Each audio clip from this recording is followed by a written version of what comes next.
Good morning everyone, today we're checking out a brand new video from Wikizilla. That's right, this time I'm getting a jump on it. Today we're checking out the kaiju profile for Godzilla from the movie GMK. That's Godzilla, Mothra, and King Ghidorah monsters all-out attack. Let's hop in and see what we can learn about this version of the Big G. I almost said Big K. The Millennium Godzilla series nearly ended in 2000. Ticket sales for the first two entries lagged far behind the last 5 Heisei films. After the TriStar debacle, the public seemed to be burned out on Godzilla. Toho had yet to commit to financing a third Millennium film when Godzilla vs. Megaguirus stumbled into theaters on December 16th, but they had already reached out to a director with a sterling reputation among kaiju fans, Shusuke Kaneko, who helmed Daiei's Heisei Gamera trilogy.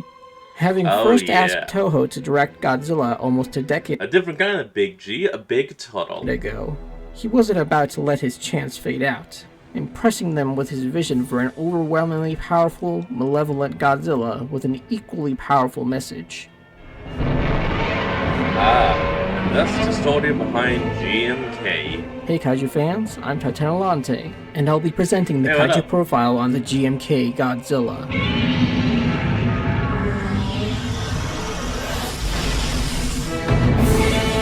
Oh yeah. 60 meters, 85 meters, 30,000 tons. The GMK Godzilla stars in Godzilla, Mothra, and King Ghidorah, Giant Monsters All-Out Attack. By far the most commonly abbreviated title in the entire franchise. Yeah, it's just As GMK. Another reboot that's only in continuity with the 1954 original, the film presents him as the second Godzilla to emerge, 50 years after the first. Unlike his predecessor, this Godzilla is possessed by the millions of souls killed during the Pacific War, and seeks revenge against Japan. Oh, it's a ghost Godzilla, right. I often forget about that one. And for forgetting and ignoring the past. Opposing the God of Destruction in his quest for retribution are the 3 guardian monsters of Japan. The easiest way to tell when it is Ghost Godzilla is to look at its eyes. When you see that it's just like a milky ball, that's Ghost. Along with the nation's defense force. No people. This incarnation has seldom appeared in non-film media since then, likely due to his unique origins and malevolence. Although he and his film did have an outsized influence on Toho's latest entry, Godzilla -1. Yep. Shusuke Kaneko wasn't the first person to envision Godzilla as a literal specter of World War II. Writing about the original Godzilla in 1994, film critic Saburo Kawamoto described Godzilla as embodying the souls of Japan's military war dead. Still under the spell of Japan's emperor system, he spares the imperial palace in Tokyo, while showing the surrounding area, rapidly rebuilt after the war, no mercy. Longtime composer for the series, Akira Ifukube, agreed with Kawamoto's basic premise, saying in 1995 that this interpretation was common among his generation. A pacifist kaiju enthusiast like Kaneko would have been well aware of it, but he decided to have his Godzilla inhabited by all of the lives lost in the Pacific War, not just Japanese soldiers.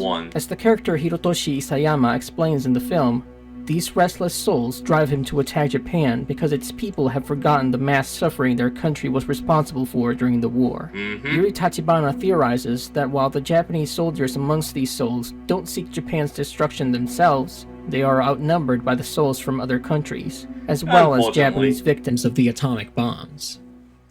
Oh yeah. Man, I bet like over 30% of that guy is already made up just from Hiroshima and Nagasaki. Kaneko's early ideas for the film that eventually became GMK had Godzilla fighting Kamacuras of all things, then a mutated astronaut possibly inspired by Jamila from the original Ultraman. The supernatural angle emerged in a screenplay titled Godzilla against Varan, Baragon, and Anguirus, Giant Monsters All-Out Attack, which won producer Shoko Tomiyama's approval. However, Toho chairman Isao Matsuoka infamously asked Kaneko to replace Varan and Anguirus with the more recognizable King Ghidorah and Mothra. Japan's military also fielded maser cannons and the Gotengo against Godzilla in this draft, which gave way to more grounded weapons in the final version. Even before Hey, Toho that's gave good. him the green light, Kaneko chose Fuyuki Shinada, who had previously sculpted the likes of Biollante, Godzillasaurus, Iris, and Legion, to design Godzilla. Nice. Shinada's creation, revealed in maquette form at the press conference announcing GMK on March 3, 2001, was a fairly traditional Godzilla in most respects, but it also Except had a more the horizontal eyes. stance, with its tail raised off the ground like Oh yeah, that is kind of different. Huh.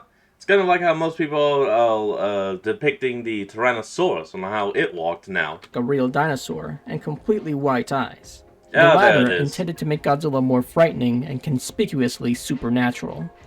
Kaneko See? had in What mind did a I tell you? Godzilla who would harken back to the 1954 and 1964 suits, a departure from the colorful and spiky Miregoji design used in the previous two films. And traits of their head designs came forth as Shinada got to work on the new suits and props. Bringing Godzilla to life in GMK required a V-Shop team led by Shinada to build two primary Oh, it's suits, big. indistinguishable on the outside. One of them, equipped with a full suite of mechanisms in the head and movable dorsal fins, was dubbed the Performance Suit. Oh, that's kind of cool. Each was modular, with removable dorsal fins and feet, and emphasized flexibility and a consistent shape, with perforated urethane foam Hey. used for joints. Standing 220 centimeters tall, or 7 foot 2 inches, they remained the tallest Godzilla suits ever built for a film, allowing him to Ooh. tower over his kaiju opponents. The raised elephantine feet helped add some extra centimeters. As a result of the suit's height, GMK was the only film in the Millennium series in which 5'3" Tsutomu Kitagawa did not play Godzilla. He was replaced I mean, yeah, I guess you would need some kind of big if you're going to be inside a big suit that's over 7 feet tall. with 5'10" Mizuho Yoshida. Having 8 inches? Really? That's it? That's the difference? I guess that technically does make a big difference. already inhabited Alright, go on. Legion, Desghidorah, and Dagara, Yoshida was no stranger to hulking monsters. However, the maquette stance proved impractical for him, and he assumed the typical vertical stance in the film itself. The suit's eyes also deviated slightly from the maquette. They remained white, but gained some gray veins. This was out of fear that the pure white eyes wouldn't photograph well, and could even be offensive on a homicidal monster, as white eyes are often used as visual shorthand for people with blindness in Japan. Mizuho Yoshida now you see, referenced that's kind of Haruo clever. Nakajima's performance in King Kong vs. Godzilla for the monster battling, and Kenpachiro preemptive. Satsuma's Heisei Godzillas for walking.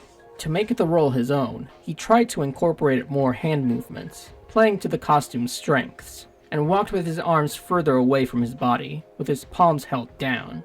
Norman England, reporting on the film for Kaneko's website and That is- Fangoria, was I guess that is a little different, because most of the time you see him like with his hands facing inward. highly impressed.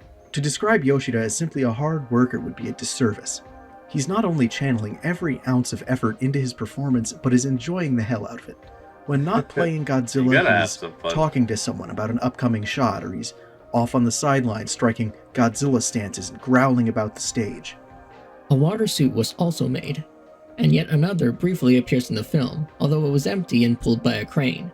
A modified Miragoji attraction suit, necessary for the scene where King Ghidorah's big sparkball blasts Godzilla into Tokyo Bay.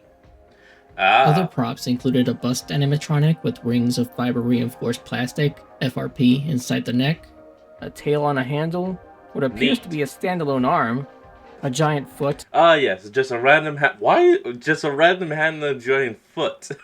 I can understand the head and I can understand the tail, but a random foot and arm? dating back to Invasion of Astro Monster. You know what? Sure. A 3-meter tall stretch of skin for the big surfacing scene, 2 more No, that stretches of works. skin for the opening credits, and the DO3 torpedo drilling through his wound, and even a disembodied blue screen heart prop. The heart in the finished film is CGI, based on one sculpted by Hiroshi Sagai. The film also used CG for Godzilla swimming underwater, some overhead shots, and his insides.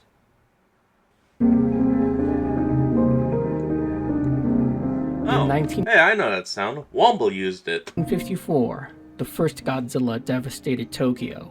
He was Womble. ultimately killed by Dr. Serizawa's oxygen destroyer. Yes. But the newly formed Defense Force, fearing they would be disbanded, told the public they had vanquished the monster themselves. amidst a wave of monster sightings around the globe, kicked off by a Godzilla-like creature. Well, then again, I guess they can't really take credit since the guy that actually killed him is, well, also dead. No one to defend him. Who attacked the United States. The second Godzilla first made his presence known when he sank an American nuclear submarine near Guam in 2002 and fed on its reactor. Japan dispatched 2 small submarines called Satsuma to help locate the vessel. They found it with conspicuous claw marks on the hull. Still lurking nearby, Godzilla menaced the Satsuma, destroying one of them, with the other capturing footage of his dorsal plates. After the surviving pilot delivered his report, Lieutenant General Katsumasa Mikumo expressed confidence that their modern weapons could easily repel the monster. Enough time had passed that he and many others in the Defense Force now believed the lie their predecessors devised. A mysterious eccentric named Hirotoshi Isayama warned reporter Yuri Tachibana of Godzilla's return, and how he was driven by restless spirits of the Pacific War dead to attack Japan for forgetting about the carnage it once unleashed across Asia and beyond. Godzilla next raided Magonote in the Bonin Islands, then brought down a plane scanning the island for survivors. He reached the Japanese mainland several days later, rising out of Yaizu Harbor. After seeming to target a survivor from Magonote who'd been hospitalized, the kaiju fired his atomic breath at a group of fleeing citizens, generating a mushroom cloud. He rampaged his way to Hakone, where he was confronted by Baragon, one of the 3 ancient guardian beasts who had awakened to protect Japan from him. The god of the earth made the first move, Baragon, digging out the ground beneath Godzilla's feet to knock him over and then jumping onto and sinking his teeth into his arm. Godzilla soon hurled the subterranean monster away and subsequently brutalized him. Once Baragon managed to get to higher ground, he attempted another jump attack. This time, Godzilla checked him with a tail swing. As Baragon tried to Godzilla used Tail Whip. It's extremely effective. Clamber up the cliff once more. The Big G fired his atomic breath into the side of the cliff. With the resulting landslide leaving Baragon vulnerable, the King of the Monsters promptly obliterated his foe and could proceed unimpeded. Damn! By nightfall, a squadron of F-7Js were deployed to intercept Godzilla. Their bombs were only effective in annoying him, however. He swiftly shot down the fighter jets and continued his march towards the heart of the capital region. The Defense Force set up at Yokohama, with Yuri's father, Brigadier General Taizo Tachibana, taking command. 2 more guardian monsters, Mothra and Ghidorah, emerged in Lake Ikeda and Aokigahara, respectively, and converged on the city. Mothra arrived first. I think this is actually one of the only movies where King Ghidorah is actually a good guy. Attacking Godzilla with her wings and stingers and evading his atomic breath. Ghidorah emerged from underground as she grappled Godzilla, electrifying him with his bites. Godzilla responded with a bite of his own, batted Mothra out of the way with his tail when she tried to intervene, and hurled Ghidorah into a building. He unleashed his atomic breath against Ghidorah, knocking him unconscious, but Mothra shielded him from a second blast. The Defense Force made its move, targeting Godzilla with DO-3 missiles designed to drill through rock, but the weapons failed to penetrate his hide, and his retaliatory strikes wiped out 90% of the outfit. He closed in on Tachibana's ship, the battlecruiser Aizu, only to turn and vaporize Mothra when she again tried to intervene. Her life force flowed into Ghidorah, reviving him as the winged King Ghidorah. His energy shield blocked Godzilla's atomic breath before he launched it at the King of the Monsters. That is kind of badass. The tremendous explosion blasted Godzilla into the bay and opened up a small wound on his shoulder. King Ghidorah and Godzilla continued their battle underwater.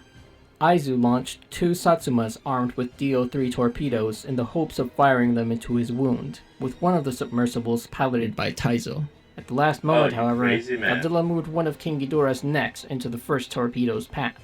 He felled the dragon with his atomic breath, then grabbed Taizo's sub, which had yet to fire its weapon. Dangling over the water after a stray blast from Godzilla had struck the bridge she was reporting from, Yuri dropped a piece of a sacred stone left for her by Isayama. It revived King Ghidorah for a second time, allowing him to break the fall of her and novelist Mitsuaki Takeda. Taizo escaped Godzilla's grip as King Ghidorah re-engaged him. Glowing with power, King Ghidorah assailed Godzilla with gravity beams, but after a few hits, he began to absorb them. Godzilla responded with a gravitational atomic breath, which blew Ghidorah to pieces. Oh, damn. The spirits of the three guardian monsters then manifested and soared into Godzilla, causing him to sink into the bay. Seeing no other prospect for victory, Taizo piloted his sub into Godzilla's mouth and fired the DO-3 torpedo at his wound from the inside. This guy was crazy. Godzilla surfaced to confront Yuri and Takeda, but just then, the torpedo emerged from his shoulder and detonated, leaving a sizable hole. Godzilla attempted to annihilate the two humans, only for his atomic breath to twice shoot out of his shoulder. Wounded, he toppled underwater. Taizo escaped through the hole, and when Godzilla took aim at him with a third ray, the monster exploded. Boom. Yuri's boss, Haruki Kadokura, ordered the channel to produce a special on Godzilla, only to find that Isayama had disappeared from Yuri's video of their interview. Atsushi Maruo, another reporter, divulged that he looked Isayama up and learned that he went missing during the first Godzilla's attack, leaving Kadokura shaken. Whoa. At the bottom of Yokohama Bay, Godzilla's disembodied heart continued to beat. You know, part of me wonders if the reason they left the Hawk to be was to, set up another sequel to where they could bring back a new Ghost Godzilla. But the thing is, who did he fight? He killed Baragon, Mothra, and Ghidorah. So who's next? You gonna bring in Gamera, King Kong, that frickin' lobster?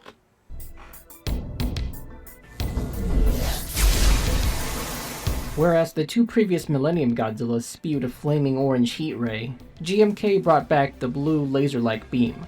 This iteration's base atomic breath brings to mind those spiral heat rays of the Versus series and Final Wars, in terms of its consistent capability to cripple or outright destroy opponents effortlessly. Point-blank shots of it incinerated Baragon and annihilated Mothra both within seconds, while Ghidorah was KO'd by single blasts on 2 occasions, one of them underwater. The Thousand-Year Dragon's one-time energy shield was the only object which resisted a sustained blast. When Godzilla first unleashed the heat ray, it produced a large mushroom cloud, and the accompanying which I am glad that they brought back in a -1. Shockwave was felt even from kilometers away. Moreover, this Godzilla is a quick-draw sharpshooter with his heat ray, dispatching all 4 F-7Js, dropping bombs on him in 5 seconds. His aim only faltered against the more maneuverable Mothra. After channeling the energy from King Ghidorah's gravity beams into his dorsal fins, Godzilla fired a gravitational atomic breath, a stronger variant of the heat ray wrapped in a yellow spiral, against the three-headed monster, triggering a spectacular explosion. Once the flames dispersed, Ghidorah's shredded remains rained down onto the surface of the water. It's unclear if Godzilla could absorb and redirect other energy attacks in this way, or if his fellow supernatural creatures' gravity beams had some quality that allowed him to exploit them. While he consistently uses atomic breath as a finishing move, the GMK Godzilla is a dangerous tooth and claw fighter too. Against Baragon, he deployed forceful stomps and kicks, showcasing surprisingly quick reflexes a couple of times. Mothra was also blindsided by his tail. Against Ghidorah, his bite drew blood from the three-headed monster, and later threw him, a classic Godzilla move. The GMK Godzilla has the character's usual invulnerability to military weapons. Even the fictitious DO-3 missiles, designed to drill through rock, failed to penetrate his hide. Each of the Guardian monsters was able to topple him at least once, though he never stayed down for long. Only King Ghidorah's big spark ball was able to break his skin, and even that spectacular attack only chipped a small chunk from his shoulder. Godzilla demonstrated impressive spatial awareness, tail-whipping Baragon into a nearby helicopter and maneuvering one of Ghidorah's necks into the path of a DO-3 torpedo. You can actually even see his eyes, like he squints a little bit and immediately thinks of it. It's like, yep, I'll move this and do that, and then boom. Mothra exploited a blind spot. He twice unleashed attacks against her when she tried the same trick. Godzilla couldn't do much more than flail about when Mothra perched on the back of his head. The bug was out of reach of his stubby arms, and evidently at too odd an angle to swat at with his tail. He's not the swiftest Goji on land either. Evidently lacking the instantaneous regeneration of certain other Godzillas, the wound left by King Ghidorah's big spark ball was successfully exploited by Brigadier General Tachibana. The DO-3 torpedo he fired at the laceration from within the monster's body opened a gaping hole. Thereafter, Godzilla's attempts at firing atomic breath damaged him to the point of self-destruction. Like trying to fire a Incidentally, gun that's in got one a of hole. Kaneko's later proposals for the film that became GMK, Other than when a bullet flies out. You know what I meant. Godzilla's Come atomic on, breath guys. had an even greater vulnerability. He couldn't use it underwater.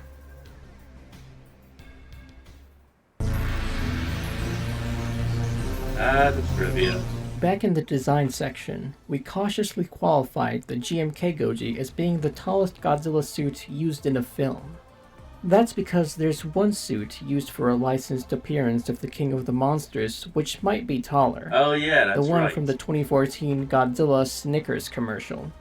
Sadly, we don't have exact specs for the Snickers Goji, but we do know who wore it for the commercial.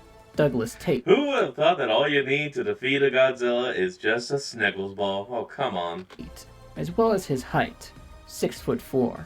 Factoring that info and looking at the available behind-the-scenes photos, it's very possible it surpasses the Sokogeki Goji's build 7'2" height. GMK received a just because one-shot of the candy manga ball. adaptation in Telekoro comic, most notable for cutting Baragon out of the story. It also marked the end of manga adaptations for Toho Godzilla films as a routine matter.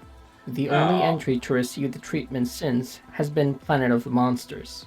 Across the Pacific, the That's a bit of a Sokogeki shame. Goji design has seldom been used for IDW's comics, and it's easy to see why. Their stories typically cast Godzilla as an anti-hero, while the GMK Godzilla is purely a villain. Godzilla in Hell number 4 Oh yeah, it's like a complete script revolves. represents its only major appearance thus far, one of several forms Godzilla takes on throughout the miniseries. In this issue, Godzilla is trapped in a walled city, endlessly battling King Ghidorah and Destoroyah, and finding himself revived each time they kill him. Ooh. Eventually, he Lord. tricks them into blasting a hole in the wall. As they dissolve, he escapes into a void even wider than his eyes.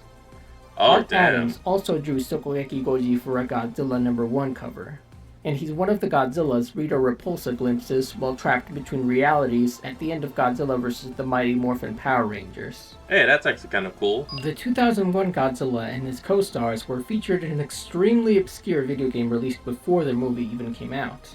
Godzilla Giant Monsters Typing Attack is, as you might have guessed, a typing game where the Big G's triumphs rest on correctly typing out Japanese words and phrases in the allotted time.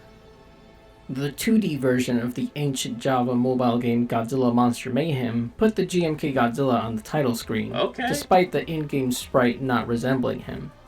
He wouldn't make a more proper video game appearance until Godzilla Kaiju Collection in 2015, followed by Godzilla Defense Force in 2019. Hey, you got A something. Sokogeki Goji model in the Metaverse Thing XR world foreshadowed his arrival in Godzilla Battle Line early in 2023. Yay. He's an elite 4-star unit with a powerful atomic breath that can hit multiple targets, plus a swirl of gun shadows AoE. that weakens nearby enemies when he's called to the field or dispatched. Yes, the atomic breath shoots out of his neck every time, and his leader ability Ow. more or less generates a mushroom cloud. Pretty nice attention to detail for a freemium gacha game. The Godzilla glimpsed in Takashi Yamazaki's 2007 film, Always, Sunset on 3rd Street 2, looked a lot like the 2001 Godzilla, right Kinda down to the does. white eyes. In fact, the starting point for this design was a Sokogeki Goji garage kit by Shinsuke Niwa, which Yamazaki bought and resculpted.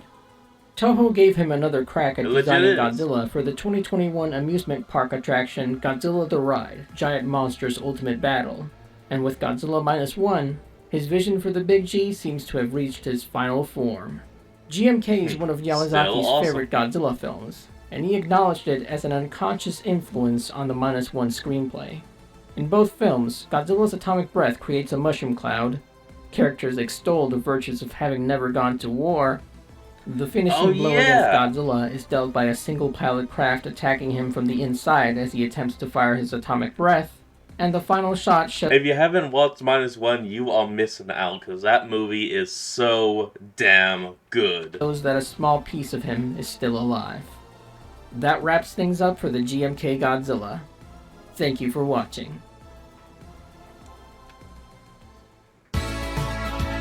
Alright everyone, well I hope you enjoyed today's video. I want you all to remember to like, comment, and subscribe for more. Link to the original will be in the description below, and I'll see all of y'all next time when we flick back on. Till then, this is Fox, signing out. Peace.